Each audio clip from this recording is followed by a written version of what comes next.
ఈ వీడియోని చూసే ముందు మా 9 రోజెస్ ఛానల్ని సబ్స్క్రైబ్ చేయడం మర్చిపోకండి.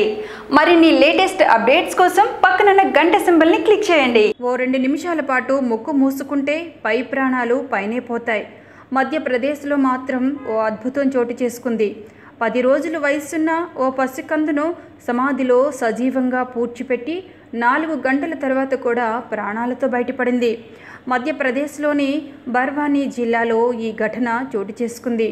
జిల్లా కేంద్రానికి దగ్గరగా ఉన్న ఓఘూర్ గ్రామ శిబిరాలలో పూడ్చిపెట్టిన ఈ పసిగుడ్డును మొదట స్థానిక పిల్లలు గుర్తించారు. అదే గ్రామానికి చెందిన పిల్లలు మైదానంలో ఆడుకుంటూ ఉండగా చిన్నారి ఏడుపు వినిపించింది. ఈ విషయాన్ని వారు తమ పెద్దలకు తెలియజేశారు. షేర్ సింగ్ అతని భార్య సునీత గ్రౌండ్కు వెళ్ళి చూడగా పాప ఏడుపు వినిపించింది. వెంటనే అతను ఏడుపు విన్న చోట తవ్వగా ఓ చీరలో చుట్టిన పసిగుడ్డు కనిపించింది. 1 అడుగు కంటే తక్కువ లోతులో ఆ పసిపాపను పాతిపెట్టారు. అనంతరం వారు ఓఘూర్లో ఏర్పాటు చేసిన పోలీస్ అవుట్ పోస్టులో ఫిర్యాదు చేశారు.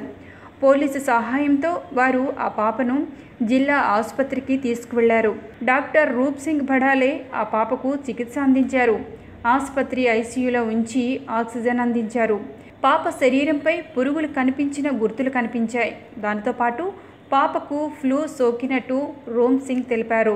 ప్రాణాపాయం తప్పిందని తెలిపారు.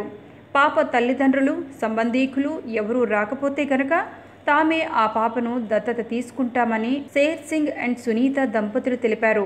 4 గంటల పాటు పాపను పూడ్చిపెట్టినప్పటికీ సజీవంగా జీవించడం వైద్య శాస్త్రంలో అరుదైన ఘటనగా రూప్ సింగ్ తెలిపారు. పాపను చీరలో చుట్టడం వల్ల ముక్కు, గొంతులోనికి మట్టి పోలేదని అన్నారు.